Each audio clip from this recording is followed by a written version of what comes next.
Tips para vivir el culto en tu casa. Prepara tu hogar para participar, creando un ambiente propicio.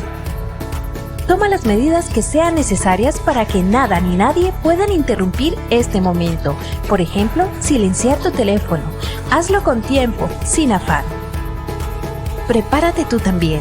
Una vez preparado el lugar, ahora te invitamos a que te prepares, ya sea de manera individual o en familia, para tener un encuentro con el Señor. Si estás solo, recuerda que formas parte del cuerpo de Cristo y estamos unidos por el Señor, así que no estás solo. Abre bien los oídos y también el corazón.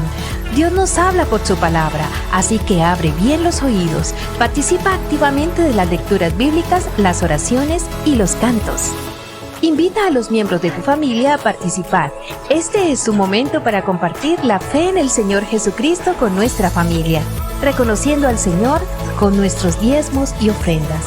Para la entrega de tus diezmos y ofrendas, puedes comunicarte con la iglesia para indicarte cuáles son los canales abiertos para este propósito.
Bendiciones, amada familia en la fe. Bienvenidos, bienvenidas sean todos y todas a este nuevo encuentro. Dios, por su misericordia, nos permite volvernos a encontrar por este medio para continuar alabando y exaltando su nombre. Estamos en el mes de diciembre. Hoy es nuestro tercer culto de Adviento y vamos a disfrutar del Señor. Vamos a cantarle, vamos a orar, vamos a escuchar la palabra. Así que disponga su corazón, dispóngase para este tiempo especial con nuestro Señor.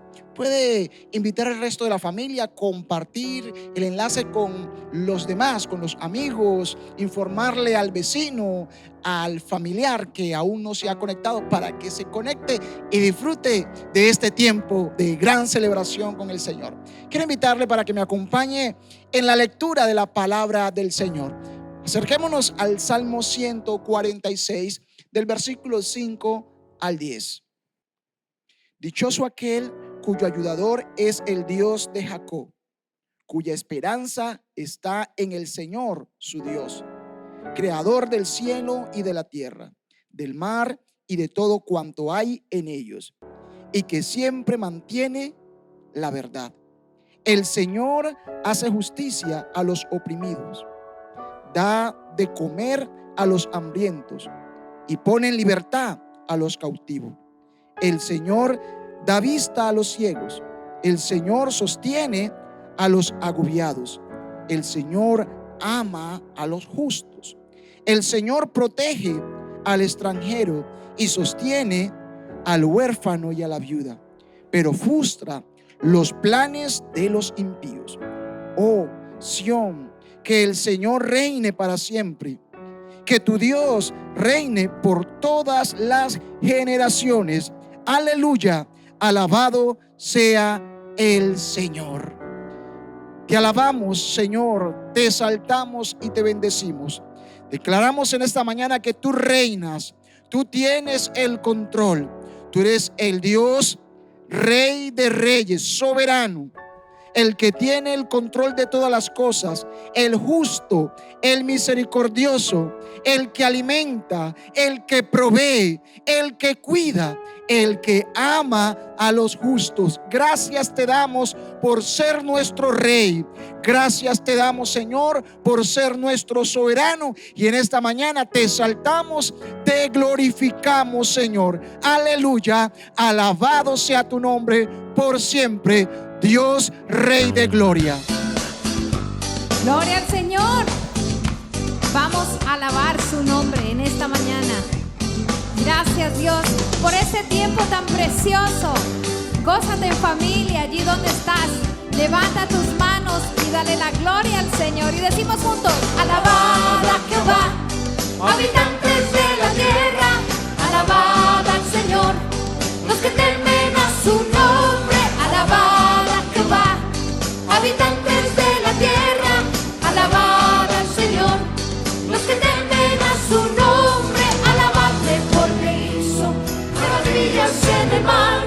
Alabadle porque quiso engrandecer a su pueblo. Alabadle, alabadle, alabadle. Alabad a Jehová, habitantes de la tierra. Alabad al Señor, los que temen a su nombre. Alabad a Jehová, habitantes de la tierra. Alabad al Señor, los que temen a su nombre. Alabadle porque quiso revelarnos a su Hijo. Alabadle porque Cristo nos dio vida eterna. Alabadle, alabadle, alabadle. Así es, Señor, te damos gracias. Gózate en el Señor en esta mañana. Y decimos juntos: pueblos todos, vamos, batir las manos, alaba, alabad a Dios con voz de júbilo. Pueblos todos, batir las manos, alabad a Dios de Israel. Cantad a Dios, cantad, cantad a Dios, cantad, cantad a nuestro Rey, porque Dios es el Rey de toda la tierra.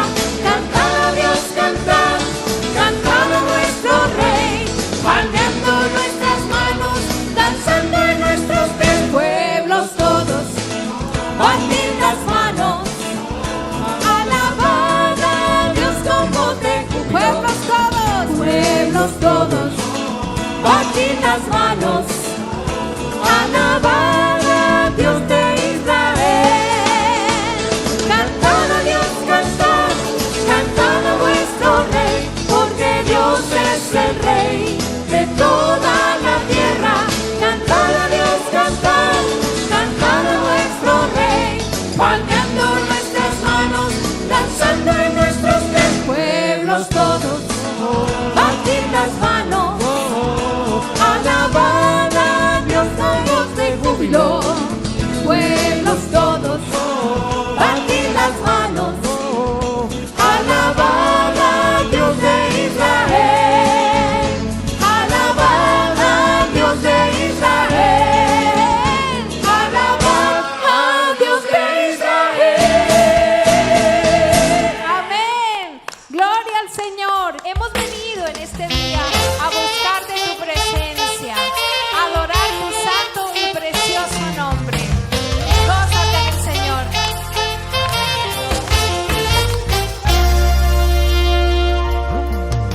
Entramos ante ti, por gracia, oh Señor, te venimos a buscar lo que nos puede. Deseamos darte amor, pues diste tu amor. Queremos darte gracias por lo que has hecho hoy. Venimos a adorarte, Rey de reyes, sí Señor. Venimos a alabarte, te ofrecemos nuestro amor. Purifícanos, Señor, y llénanos con más de tu amor.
Señor.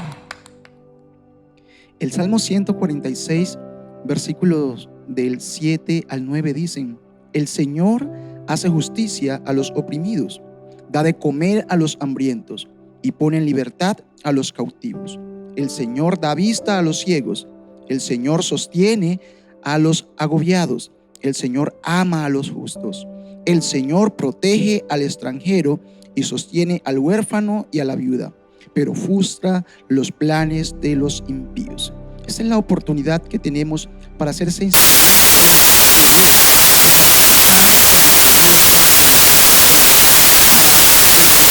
a aquellos que a Dios le ha agradado bendecir. Es un momento para pensar en el necesitado. Es un momento para pensar en la viuda, en el huérfano, en el extranjero. Personas que podemos alcanzar participando de manera voluntaria y con mucho gozo, con nuestros diezmos, con nuestras ofrendas, con nuestras donaciones y también con la canasta del amor. Y así compartir con ellos en esta Navidad de las bendiciones que el Dios, el Rey de toda gloria, ha dado a nuestras familias. Oremos al Señor dándole gracias por sus bondades, por sus bendiciones. Oremos pidiéndole al Señor que nos use como instrumento para alcanzar, para bendecir a otros también, por medio de nuestras finanzas, por medio de todos los bienes que Él ha puesto en nuestras manos para que los administremos para gloria de su nombre. Padre, te damos gracias en el nombre de Jesús. Presentamos delante de ti nuestros diezmos y nuestras ofrendas. Te decimos gracias, Señor, por la oportunidad que nos das para poder sembrar en tu obra, para poder compartir con otros, para poder ensanchar el reino y así, Dios de los cielos, poder garantizar que en una mesa, que en un hogar haya, Señor, un pan. Bendice, Dios de la gloria, cada persona que se dispone para ofrendar por los diferentes medios que pueda hacerlo. En el nombre de Jesús, amén y amén. Gracias, Padre, por estar aquí, por acompañarnos, Señor. Gracias. Por cada familia, gracias.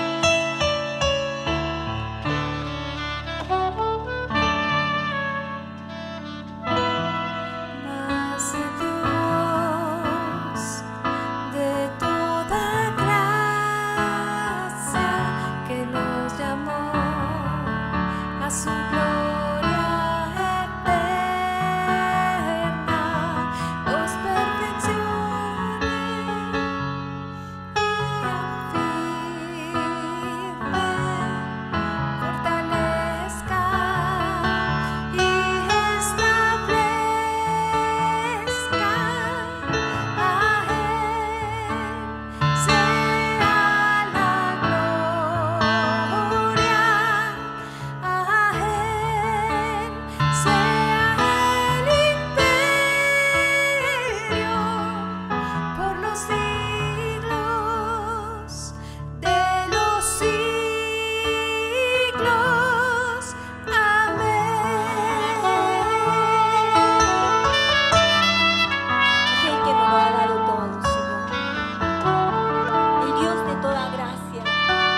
Estamos en este tiempo de Adviento, un tiempo de familia, un tiempo de expectativa, un tiempo en el que caminamos alegres, gozosos hacia el momento en el que conmemoramos el nacimiento de nuestro Señor Jesucristo.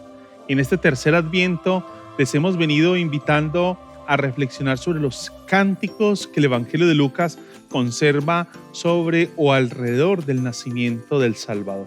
Hoy estaremos revisando una parte del cántico de Zacarías. Cuando él va a decir, el padre de Juan el Bautista, él va a decir: bendito sea el Señor Dios de Israel, porque ha venido a redimir a su pueblo. Nos envió un poderoso Salvador en la casa de David su siervo, como lo prometió en el pasado por medio de sus santos profetas, para librarnos de nuestros enemigos, del poder de todos los que nos aborrecen, para mostrar misericordia a nuestros padres al acordarse de su santo pacto. Este cántico de Zacarías lo encontramos en el capítulo 1 del Evangelio de Lucas, versículo 67 en adelante. Es un precioso canto donde nos habla de cómo el Señor en esa iniciativa ha decidido rescatarnos, redimirnos. La idea de redimirnos es pagar el precio para liberarnos de nuestro antiguo amo y ahora hacernos sus siervos, parte de su pueblo. Regocijémonos delante del Señor. Es el nacimiento del Salvador, de ese Redentor. Es la evidencia de que el Señor cumple su palabra, puesto que ese nacimiento fue anunciado por los profetas y lo que ahora estamos viendo es el cumplimiento de lo anunciado desde el Antiguo Testamento, que se cumplió hace 2000 años y hoy celebramos gozosos. Celebramos con esa alegría que debe llenar e inundar nuestros corazones, como la alegría de aquellos sabios que caminaron expectantes hacia Jerusalén, averiguando dónde había de nacer el Rey de los judíos, en Belén. Y dice que una vez lo encontraron, se llenaron de un profundo gozo. Esa sea la alegría que envuelva nuestros corazones. Nos ha nacido el Rey como cumplimiento de la profecía, como cumplimiento de la palabra. Nos ha nacido el Salvador, nuestro Redentor, aquel que vino a liberarnos y a regalarnos la salvación. Este tiempo de Adviento sea un peregrinar expectante, en familia, en comunión, en armonía los unos con los otros, conmemorando esa relación con Dios que ha sido restaurada gracias al sacrificio de ese Rey que nos nació, que vino a morir para el perdón de nuestros pecados, pero también la restauración de la relación unos con otros. Señor, gracias por este tiempo de familia, este tiempo de Adviento en el que celebramos, conmemoramos tu nacimiento. Un nacimiento que nos recuerda que hemos sido hechos libres. Cuando éramos esclavos, ahora somos libres. Y libres para vivir en tu voluntad y bajo tu reinado y tu gobierno, porque tú eres el Rey sobre nosotros. Gracias, Señor. Hoy caminamos expectantes hacia el nacimiento, recordando lo que hiciste hace 2000 años y gozosos, porque hoy la salvación no es un proyecto, es una realidad para nosotros. Estamos en tus manos, en el nombre de Jesús.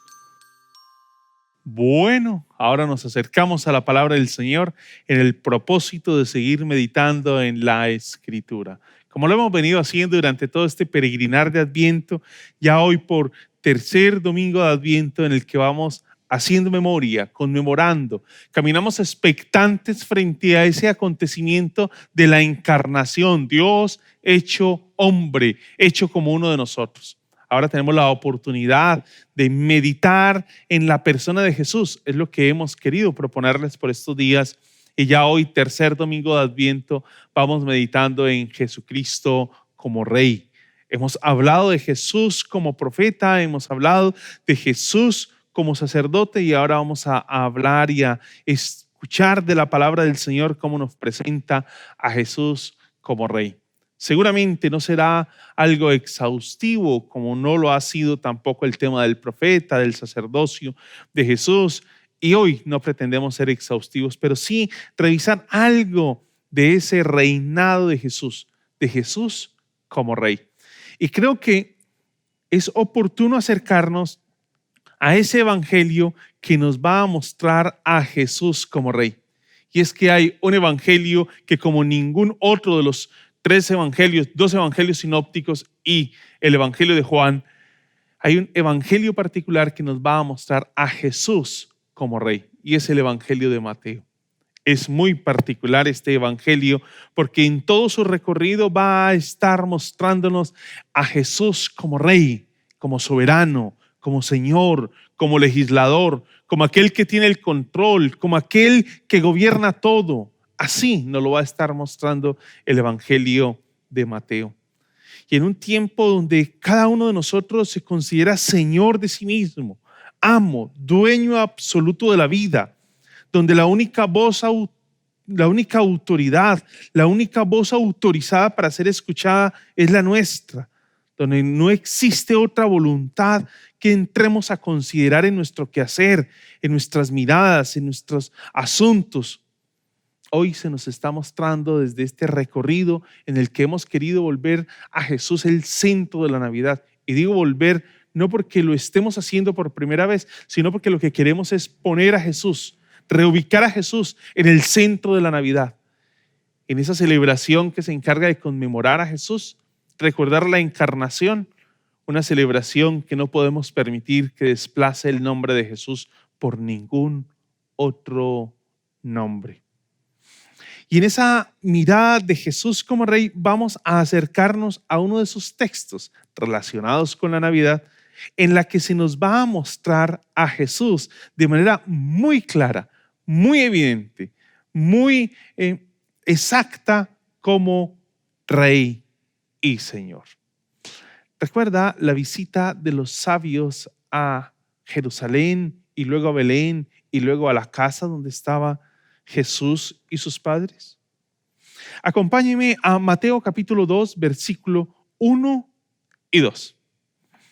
Después de que Jesús nació en Belén de Judea, en tiempos del rey Herodes, llegaron a Jerusalén unos sabios procedentes del oriente.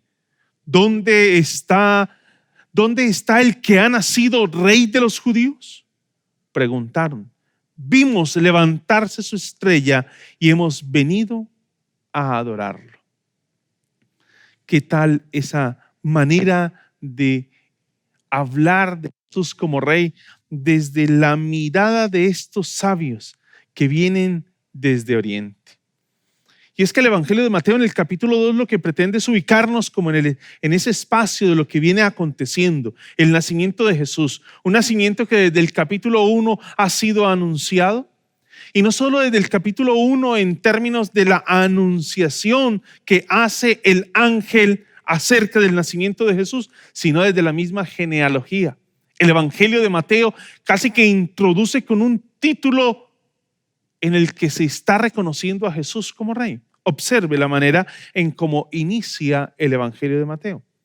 Tabla genealógica de Jesucristo, hijo de David, hijo de Abraham. Esa genealogía con la que inicia el texto de Mateo, pues nos sorprende un poco y a veces hasta nos tiende a desanimar en nuestra lectura. No estaríamos acostumbrados a iniciar y a colocar en la introducción de un libro de un momento en el que se nos va a narrar el nacimiento, la obra y así todo aquello que hizo Jesús en favor nuestro. No esperaríamos que iniciara con una secuencia de nombres que posiblemente para nosotros sean todos desconocidos. Nos puede desconcertar la lectura. Pero cuando miramos el propósito del Evangelio de Mateo y a quién está dirigido el Evangelio de Mateo, entonces cobra todo un sentido la genealogía con la que se introduce el Evangelio de Mateo. Cuando nos está hablando de la tabla genealógica, nos está hablando de los orígenes de Jesucristo. Y la manera de él proponerlo es el hijo de David. Desde allí le está dando un título de rey. Y el Evangelio de Mateo, así como desde su inicio nos está mostrando a Jesús como rey, también al finalizar nos va a dar una pauta de Jesús como rey. En el versículo 18 del capítulo 28, ya en el cierre del Evangelio, dice la Escritura: Jesús se acercó entonces a ellos y les dijo: se me ha dado toda autoridad en el cielo y en la tierra.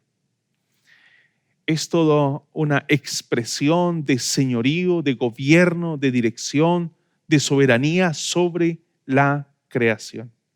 Está la escritura entonces allí en el Evangelio de Mateo, colocándonos un evangelio en el que una narración en la que se nos está diciendo y mostrando a Jesús como rey, como soberano, como el rey sobre todo. Y en esta narración a la que nos acercamos hoy, se nos habla de unos sabios que vienen de Oriente. Posiblemente por unos cálculos que han hecho al contemplar y hacer lectura de la manera en cómo se están moviendo los astros, está haciendo allí unos cálculos y han llegado a la conclusión de que hay una estrella particular, porque es la manera como ellos lo describen, hay una estrella particular que les está dirigiendo hacia algo, y ese algo hacia lo que los está dirigiendo es a reconocer que ha nacido el rey de los judíos. Parece ser que no hay la más mínima idea de probabilidad, es una certeza a lo que fueron los sabios a Jerusalén. Es una certeza. Y algo que va a mostrarnos el texto acá, en esta narración que nos está haciendo Mateo, cuando estos hombres ajenos a la nación de Israel, ajenos a toda esa vivencia de los líderes religiosos de su tiempo, ajenos a todo eso, nos va a mostrar el Evangelio de Mateo la actitud de ellos hacia Jesús. Y la actitud de ellos hacia Jesús es tal cual como ellos la han propuesto. Vimos levantarse su estrella y hemos venido a adorarlo. Contrasta totalmente esa posición de los sabios con la idea de lo que hace tanto Herodes como los líderes religiosos y el pueblo en general. Lo que va a hacer Herodes, dice el versículo 3, cuando lo oyó el rey Herodes, se turbó. Y va a decir el texto, y toda Jerusalén con él. Hay un claro contraste que el evangelista nos está proponiendo. Mientras estos sabios vienen a adorar al rey de los judíos que ha nacido, están felices, hay un entusiasmo por encontrar al rey que ha nacido. Lo que encontramos es hostilidad de parte de la corte de Herodes y de parte de los líderes religiosos. Cuando dice que Herodes, al enterarse de semejante suceso, dice que convocó entre el pueblo a todos los jefes de los sacerdotes y maestros de la ley y les preguntó dónde había de nacer el Cristo. En Belén de Judea, le respondieron, porque esto es lo que ha escrito el profeta, y va a narrar la profecía. Una total indiferencia frente al acontecimiento central, frente a esa expectativa que el pueblo de Israel estaba sosteniendo. Lo que hacen los líderes religiosos es una total indiferencia. Para Herodes, lo que va a suceder es una fuerte hostilidad frente a Jesús, el nacimiento del rey de los judíos. Una fuerte hostilidad. Ahí está dándose entonces el desarrollo de esta historia que nos va desafiando a nosotros. ¿Dónde está el rey de los judíos? No significa esto que los sabios no están preguntando ¿dónde está quien nació para ser rey? No, es que desde niño es declarado el rey. Así lo está planteando el texto. No está dónde está aquel que nació para en algún momento de la historia ubicarse como rey soberano del pueblo de Israel y así de toda la creación. No. Es muy clara la idea de ellos. Él es el rey, no el que será rey. Él es el rey. Y la orientación que ellos han tenido para llegar a semejante conclusión es una estrella que han contemplado en el horizonte. Muy posiblemente esto está fundamentado desde Números capítulo 24, dicen algunos estudiosos, en el que se describe una estrella y lo han asociado con esto. Posiblemente estos personajes ajenos al pueblo de Israel conocían algo de la historia, conocían algo de los sucesos, en razón del desplazamiento que hubo del pueblo de Israel hacia toda esta tierra de Babilonia. Probablemente tuvieron contacto directo con todos los escritos del Antiguo Testamento y comienzan ellos a darse cuenta que es el momento del cumplimiento de la profecía dada por el Señor. Herodes está sumamente preocupado y está preocupado porque su reino, ese reino que ha cuidado, que ha buscado preservar, ese reino que ha buscado conservar a toda costa, ahora está en riesgo. ¿Cómo que ha nacido un rey si yo soy el rey? Dice la Dios habla hoy que se inquietó. Otra traducción dice sobresaltó, alarmó, comenzó a temblar, se alarmó. Esa manera de traducir la expresión nos da la idea de que Herodes está profundamente preocupado. Y a esto se le une, a esa preocupación se le une toda Jerusalén. Pero la preocupación de Jerusalén no es por el posible desplazamiento de Herodes, pues por la nostalgia de perder a Herodes como rey. Eso no es lo que confunde a Jerusalén en ese momento. No es la idea de que, se nos va a ir Herodes como rey. Esa no es la preocupación, no es la preocupación. Ni porque fueran ajenos, renuentes y tuvieran algún rechazo hacia la posibilidad de la venida del Mesías. No era esa la condición. Es que tenían temor. Tenían temor. Y tenían temor de pensar la sola posibilidad de vivir el azote de un rey cruel como Herodes cuando estuviera considerando la posibilidad de que su trono estaba en riesgo. Y es que a Herodes, el Herodes que está en el trono cuando Jesús nace, se conoce como un hombre políticamente diestro, habilidoso, con una capacidad de administración pública impresionante, un hombre talentoso, un excelente administrador, suficientemente inteligente para mantener relaciones con todos los que estaban a su alrededor, aún con aquellas personas con las que se podían presentar dificultades, tenía la habilidad. Con todos los emperadores buscó tener una excelente relación. Era una persona que sabía moverse en su condición de rey, de político, de economista, de director o de jefe de su ejército. Sabía hacerlo. Pero tenía una debilidad, y es que a Herodes le encantaba el poder. Y no solo le encantaba el poder, sino que estando en el poder, pues somos seducidos por la oportunidad de imponerle al pueblo unos fuertes impuestos. Y eso genera mucha indisposición entre el pueblo. Muchos judíos lo consideraban un usurpador. Se da cuenta que entonces los judíos no es que tuvieran nostalgia de perder a Herodes como rey, era considerado un usurpador. Y en sus últimos años de vida, que es precisamente la temporada en la que nace Jesús de Nazaret, Jesucristo, como lo expresa aquí el Evangelio de Marcos en su primer versículo, de Mateo en su primer versículo. En esos últimos años de vida, este personaje está sufriendo una grave enfermedad. Y esa enfermedad incrementaba su paranoia.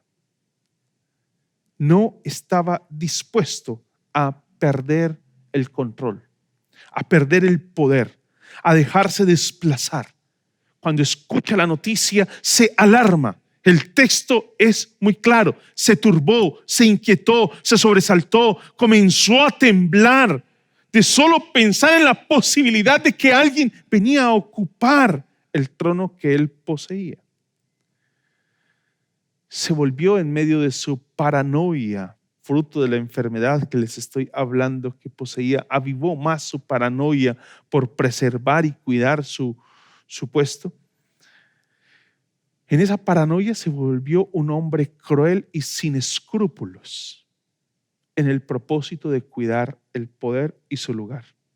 Tuvo unos arrebatos de ira en los que no escatimó y no se limitó en su crueldad hasta llegar a matar a personas íntimas que consideraba estaban conspirando contra él. Ahora entendemos mejor el temor del pueblo. Porque dice el versículo 3, cuando lo oyó Herodes se turbó y toda Jerusalén con él. Al ver a Herodes en semejante condición, estaba descompuesto por la posibilidad de perder su trono. Él no estaba en la mejor actitud. Y es por eso que el pueblo se tiembla, se alarma, se pone tenso frente a la realidad de que nos ha nacido el rey. Nos sorprende entonces que Augusto César haya dicho con relación a Herodes: más valdría ser el cerdo de Herodes que su hijo. Más valdría ser el cerdo de Herodes que su hijo. Esto explica mejor la tensión que despierta la sola pregunta: ¿dónde está el rey de los judíos que ha nacido? Recuerde, no es el que será rey, es aquel que desde que nació es rey. ¿Dónde está? ¿Dónde está? Es por eso que encontramos en el capítulo 2, allí en el capítulo 2 del Evangelio de Mateo, en los versículos 13 al 16, encontramos esa acción de Herodes matando todos los niños menores de 2 años. Una acción supremamente violenta. Los niños en Belén y todos los lugares alrededor mandó a matar a los niños menores de 2 años.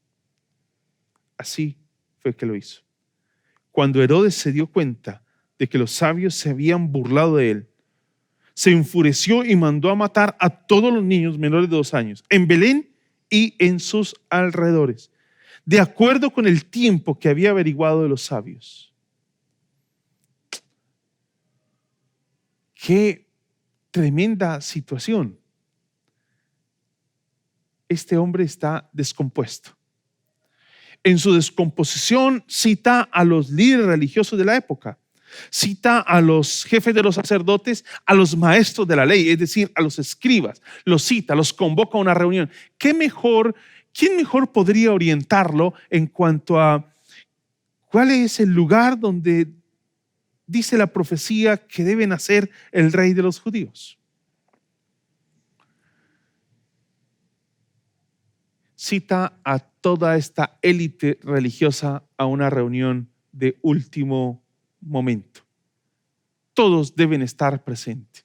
Quien lo convoca es la máxima autoridad del pueblo. Todos deben asistir. La inmensa mayoría seguramente de los personajes participan, si acaso no todos, y allí están.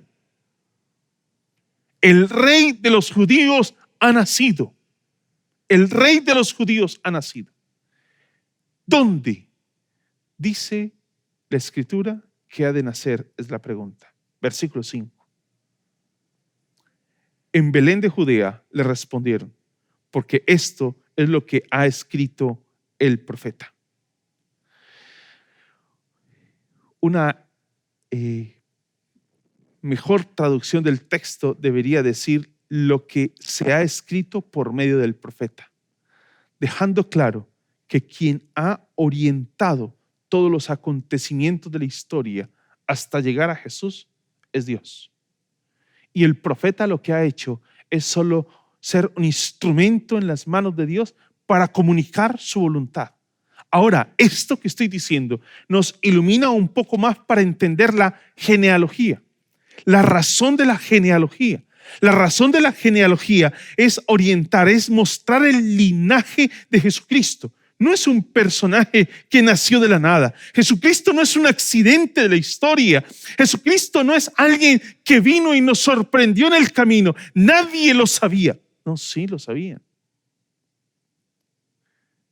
Y lo sabían porque quien dirige los hilos de la historia de la existencia humana ha comunicado por medio del profeta que él ha de nacer en Belén de Judea. Así está escrito. El profeta en realidad no es quien ha emitido, ha sido Dios quien ha emitido la certeza de dónde ha de nacer el rey de los judíos. Y esto hace el texto, pues impacta mucho porque el pueblo anda muy expectante. De hecho, en Mateo, les decía hace un momento, Mateo es es el evangelio que más hace referencia a Jesús como hijo de David. Y ese reconocimiento como hijo de David es un reconocimiento que se va a dar en personajes que generalmente no están asociados a la élite religiosa. Son las personas sencillas, las personas que no pertenecen a esa cumbre, a esa élite religiosa, los que logran entender los tiempos y el cumplimiento de las profecías. Hay un impactante y aturdidor silencio de parte de los líderes religiosos ante la noticia del nacimiento de Cristo. Es Dios mismo quien ha hablado y no es un mensaje de invención humana. Es Dios mismo quien lo ha comunicado. ¿Por qué guardar temor ante Herodes? ¿Por qué cultivarle al pueblo el temor ante Herodes cuando ha nacido el rey de los judíos? Ha nacido aquel que ha sustentado, aquel que Juan nos dice es el creador del universo y el sustentador del universo. En él fueron creadas todas las cosas. Aquel que existe desde el principio y es el principio de todo. Herodes se diseña todo un plan especial y ese plan especial es, entonces Herodes, dice el versículo 7. Luego Herodes llamó en secreto a los sabios y se enteró por ellos del tiempo exacto en que había aparecido la estrella. Los envió a Belén y les dijo, vayan, infórmense bien para que bien de ese niño y tan pronto como lo encuentren, avísenme para que yo también vaya y lo adore. La reunión secreta de Herodes y los sabios se hace para conocer el tiempo de la aparición de la estrella, para calcular cuál fue el tiempo. Qué hipócrita intención la de Herodes. Pretende unirse a esa comitiva que va a adorar y reconocer al rey de los judíos. Pretende unirse a ese grupo que va a adorar al rey de los judíos. Qué hipocresía la de Herodes. El soberano, el Dios soberano, es aquel en el que los líderes religiosos y el pueblo de Israel debían descansar. Es en ese rey soberano, en el Dios, aquel que ha nacido, en el Dios que ha y maneja todos los hilos de la historia. Un tejedor de la historia de la salvación que ahora permite que Jesucristo llegue a ese lugar, nazca en cumplimiento de la profecía. Y Herodes, con su hipócrita intención, lo que pretende es actuar afectando el curso de la historia. Pretende ser el señor de la historia, alterar el orden de los acontecimientos. Qué absurda idea de pretender alterar el orden de la historia. El texto en el versículo 8, versículo 9 va a decirnos lo siguiente: después de oír al rey, siguieron su camino y sucedió que la estrella que habían visto levantarse iba delante de ellos hasta que se detuvo en el lugar donde estaba el niño. Al ver la estrella se llenaron de alegría. Cuando llegaron a la casa, vieron al niño con María, su madre, y postrándose lo adoraron.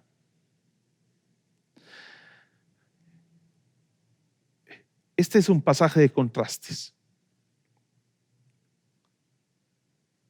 Y es un pasaje de contrastes porque está la hipocresía de Herodes, está el pánico en el que entra el pueblo, ignorando que quien ha orquestado todos los planes de salvación ha sido el soberano de la creación, pero han decidido temerle a un simple mortal como Herodes, que no tiene el poder, ni el señorío, ni la capacidad de cambiar el orden de la historia. Han decidido temerle a Herodes y no temer a Dios, someterse y ese reconocimiento de Dios como soberano y de su Hijo como el Rey prometido.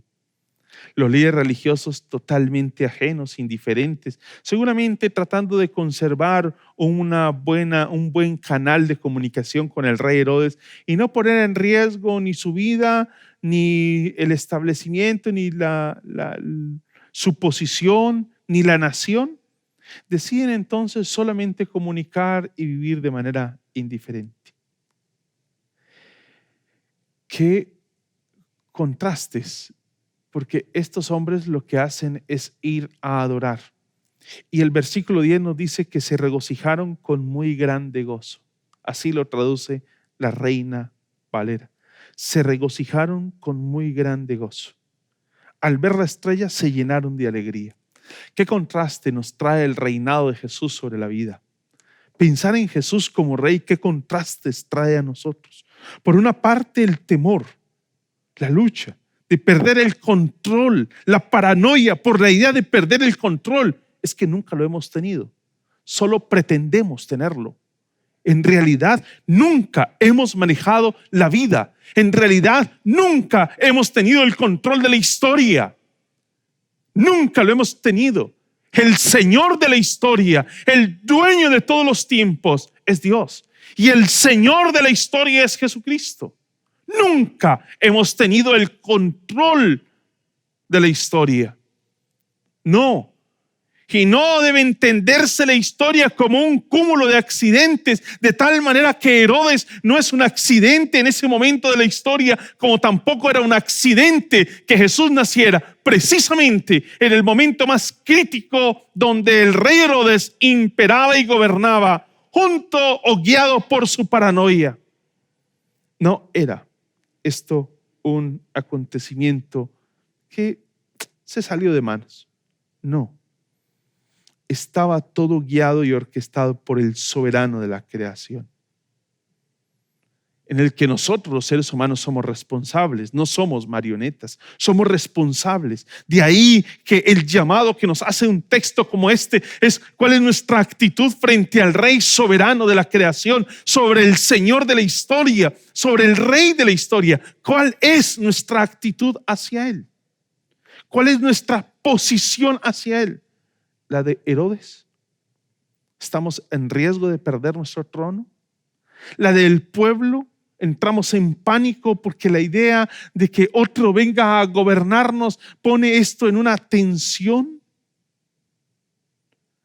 La indiferencia de los líderes religiosos, que por no perder su posición, seguramente su aparente libertad o relativa libertad, era mejor llevar la situación en algo de paz. Los sabios se regocijan, como lo dice la Reina Valera, se regocijaron con muy grande gozo, con mucho gozo. Se llenaron de inmensa alegría, de una alegría enorme. Mientras unos se turban, tiemblan hasta de temor, otros se regocijan. y al entrar a la casa se postran y adoran. ¿Qué vamos a hacer nosotros ante el Rey que estamos anunciando o conmemorando va a nacer? ¿Vamos nosotros a entrar en pánico fruto de que está en juego nuestro reinado, nuestro poder y nuestro gobierno totalitario ya tiene sus horas contadas? ¿O vamos a caer postrados ante el único Señor de la historia, soberano, quien gobierna todo y a todos? ¿No debería ser nuestra actitud?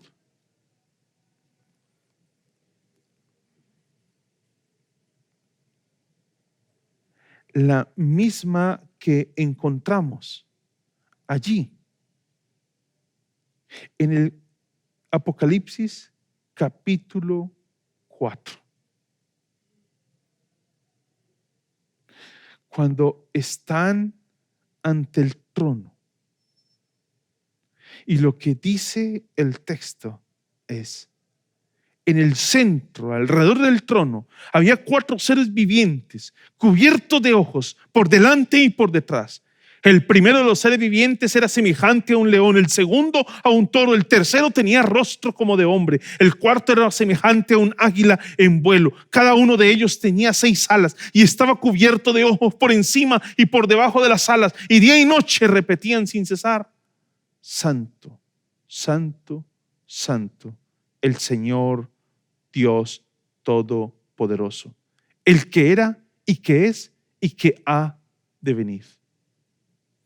Y cada vez que estos seres vivientes daban gloria y honra y acción de gracias al que estaba sentado en el trono, al que vive por los siglos de los siglos, los 24 ancianos se postraban ante él y adoraban al que vive por los siglos de los siglos, y rendían sus coronas delante del trono, exclamando: digno eres, Señor y Dios nuestro, de recibir la gloria, la honra y el poder, porque tú creaste todas las cosas, por tu voluntad fueron hechas y fueron creadas.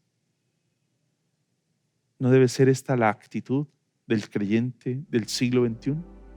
Caer de rodillas delante del Rey de Reyes y Señor de Señores, delante de aquel que se nos dice le fue dada toda la potestad. Caigamos rendidos a su presencia, recordando que es en Él y por Él que podemos disfrutar de la salvación, por el Rey de los judíos que nos ha nacido. Inclina su rostro ahí donde está en su puesto y adoremos al Señor. Señor, gracias por tu palabra y por el llamado que nos haces hoy a esa contemplación. Tú eres el Señor, Rey soberano sobre todas las cosas y sobre todos. Eres el Señor de la historia. Señor, el acontecimiento del nacimiento no fue un accidente. El lugar no fue un accidente. El momento histórico no fue un accidente. Todo, Señor, todo se vuelve un instrumento en tus manos para el cumplimiento de tu buena voluntad.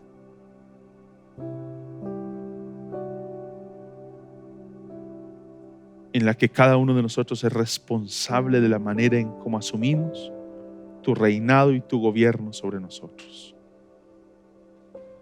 ¿Qué produce hoy, Señor, el saber que el Rey de los judíos, que el Rey del universo nos ha nacido? Hoy, Señor, tenemos temor. Tenemos temor porque vivimos en un contexto de fuerte tensión contra el reino de los cielos. Y tenemos temor, Señor, de declarar que el Rey nos ha nacido y es nuestro Señor. Pero Dios, tenemos el gran desafío de declararlo confiando en que tú eres el Señor de la historia y que si nada es un accidente, el momento de la historia en la que nos ha correspondido a nosotros vivir no es un accidente, es parte, Señor, de ese buen tejido de tu obra de salvación que tienes para tu pueblo y para todos aquellos, para cuantos hoy no forman parte de tu pueblo, que a bien has tenido y tendrás traerlos a formar parte de aquellos que te reconocen como único y suficiente Señor. Dios, que la iglesia hoy se postre delante de ti, declarando que tú eres el Señor del universo, el Rey soberano, que nació en un pesebre, pero que hoy está sentado en su trono a la diestra del Padre. La gloria y la honra sea para ti, Señor. Bendito seas en el nombre de Jesús. Amén. Amén. Amén. Bueno, pastor, ya vamos por el tercer oficio, ¿no? Profeta, la palabra de Dios. Sacerdote, estamos pensando de que es el intermediario y es la forma de poder llegar al Padre. Y ahora estamos pensando en Él como Rey, como soberano sobre nuestra vida, sobre la iglesia y sobre el mundo. No solo es el Señor de la iglesia, es el Señor del universo. Reconozcámoslo o no, es el Señor del universo. Le invito para que siga meditando en esto, comparta con los suyos y que sea esta una oportunidad para interactuar, tomarse un café y seguir creciendo en el conocimiento de la palabra del Señor. Un abrazo para todos y bendiciones. Alabad a Jehová, habitantes de la tierra, alabad al Señor, los que temen a su nombre, alabad a Jehová, habitantes de la tierra, alabad al Señor, los que temen a su nombre, alabadle porque hizo maravillas en el mar, alabadle porque quiso engrandecer a su pueblo, alabadle, alabadle, alabadle, alabad a Jehová, habitantes de la tierra, alabad al Señor, los que temen a su nombre, alabad a Jehová, habitantes de la tierra, alabad al Señor, los que temen a su nombre, alabadle porque quiso revelarnos a su Hijo, alabadle porque Cristo nos dio vida eterna, alabadle, alabadle, alabadle. Así es, Señor, te damos gracias. Gózate en el Señor en esta mañana. Y decimos juntos, pueblos todos, vamos, batir las manos, alaba, alabad a Dios con voz de júbilo. Pueblos todos, Batid las manos, alabad a Dios de Israel. cantad a Dios, cantad. Cantad a Dios, cantad, cantad a vuestro Rey, porque Dios es el Rey de toda la tierra. Cantad a Dios, cantad, cantad a nuestro Rey, palmeando nuestras manos, danzando en nuestros pies. Pueblos todos, batid las manos, alabad a Dios con voz de júbilo. Pueblos todos, batid las manos, alabad a Dios de Israel. Cantad a Dios, cantad, cantad a vuestro Rey, porque Dios es el Rey